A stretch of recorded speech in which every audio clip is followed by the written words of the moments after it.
السلام علیکم۔ آج کی ایک نئی ویڈیو میں پھر سے خوش آمدید۔ امید ہے آپ سب خیریت سے ہوں گے۔ ہمارے معاشرے میں جو خاوند حضرات ہیں ان سے ایک سب سے زیادہ خطرناک ترین غلطی ہوتی ہے، وہ کیا ہے اس کے بارے میں آج ہم اس ویڈیو میں جانیں گے۔ ایک خطرناک غلطی خاوند یہ کرتے ہیں کہ بیوی کے سر پر ہر وقت طلاق والی تلوار لٹکائے رکھتے ہیں۔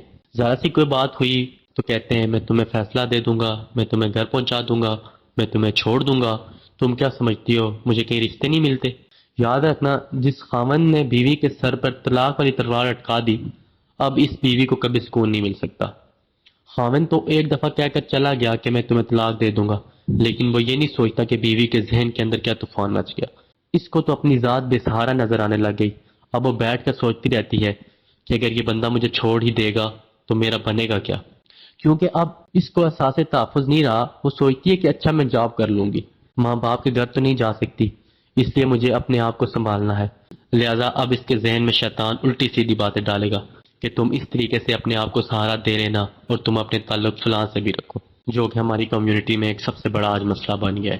ہم نے تو یہ تجربہ کیا ہے کہ جو لوگ بات بات پر کہتے ہیں کہ ہم تمہیں طلاق دیں گے، ان کی بیویاں اگر دیندار نہ ہوں تو وہ دوسرے مردوں کے چکر میں پڑ جاتی ہیں، ان کو بھی متبادل کے طور پہ رکھتی ہیں، پھر ان کے ذہن میں گناہ نہیں رہتا۔ شیطان ان کو سکھاتا ہے کہ یہ خاوند تو پتہ نہیں تمہیں کب چھوڑ دے، اور ماں باپ کے گھر پہ تو جا کے نہیں بیٹھنا نا، لہٰذا اب کسی اور کو سٹینڈ بائی رکھنا چاہیے۔ لہٰذا یہ عورت اپنے خاوند کے گھر رہتے ہوئے کسی نہ کسی سے اپنا تعلق اس درجے میں رکھتی ہے، اگر یہ مجھے چھوڑے تو کوئی دوسرا اپنانے والا ہو۔ معلوم ہوا کہ یہ الفاظ، یہ دھمکی ایسی ہے کہ عورت کے لیے گناہوں کا دروازہ کھول دیتی ہے۔ خاوندوں کو عقل کے ناخن لینے چاہیے اور یہ الفاظ ان کو قطعاً استعمال نہیں کرنے چاہیے۔ جب بیوی بنا کر اپنا لیا تو اب زندگی گزارنے کے سو دیں۔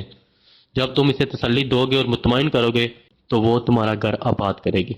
یہ کتنی بے وقوفی کی بات ہے کہ چھوٹی چھوٹی باتوں میں ہم اس کو کہتے ہیں کہ میں تمہیں طلاق دے دوں گا، میں تمہیں گھر پہنچاؤں گا، ہاں میں تمہیں ماں باپ کے گھر بھیج دوں گا۔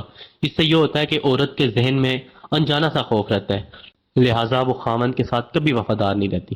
خاوند نہیں سمجھتا کہ طلاق کا لفظ عورت کے لیے بجلی کی طرح ہوتا ہے، لہٰذا اس لفظ کو کبھی استعمال نہیں کرنا چاہیے۔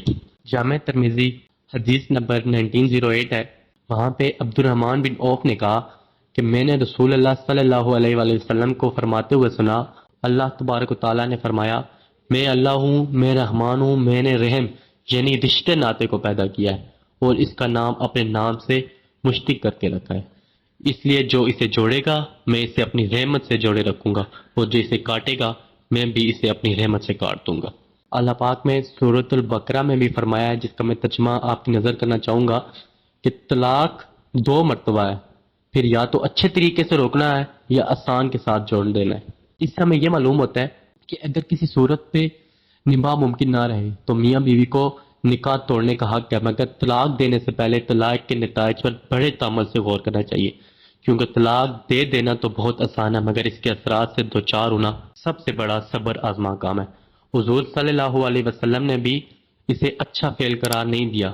دارقطنی میں حضرت معاذ بن جبل رضی اللہ تعالی عنہ کا بیان ہے کہ رسول اللہ صلی اللہ علیہ وسلم نے مجھ سے فرمایا، اے معاذ، اللہ تعالیٰ نے روئے زمین پر کوئی ایسی چیز پیدا نہیں کی جو اس سے غلام آزاد کرنے سے پیاری ہو، اور کوئی چیز روئے زمین پر اللہ تعالیٰ نے ایسی پیدا نہیں کی جو اسے طلاق سے زیادہ ناپسند ہو۔ ایک اور جگہ ابو داؤد میں حضرت ابن عمر رضی اللہ عنہ سے روایت ہے کہ نبی کریم صلی اللہ علیہ وسلم نے فرمایا، اللہ تعالیٰ کو حلال چیزوں میں طلاق سب سے زیادہ ناپسند ہے۔ طلاق میں مرد کے لیے اتنا مسئلہ نہیں ہوتا جتنا کہ لڑکی کے لیے۔ ہر باپ چاہتا ہے کہ اس کی طلاق یافتہ بیٹی کا نکاح ہو جائے، لیکن کوئی باپ یہ نہیں چاہتا کہ اس کے بیٹے کا طلاق یافتہ لڑکی سے نکاح ہو۔ طلاق مرد دیتا ہے اور داغ عورت کے ماتھے پر لگتا ہے، چاہے اس میں عورت کا قصور ہو یا نہ ہو۔ مرد سے کوئی نہیں پوچھتا کہ بیٹے تم نے اپنی بیوی کو طلاق کیوں دے دی، لیکن عورت کو قدم قدم پر یہ احساس دلایا جاتا ہے کہ تم ہی بیوی بننے کے قابل نہیں تھی۔ اللہ پاک ہمیں اس برے کام سے بچنے کی توفیق عطا فرمائے۔ امید کرتا ہوں آپ کو یہ ویڈیو اچھی لگی۔ اگر آپ کو یہ ویڈیو اچھی لگی تو لازمی لائک کر دیں۔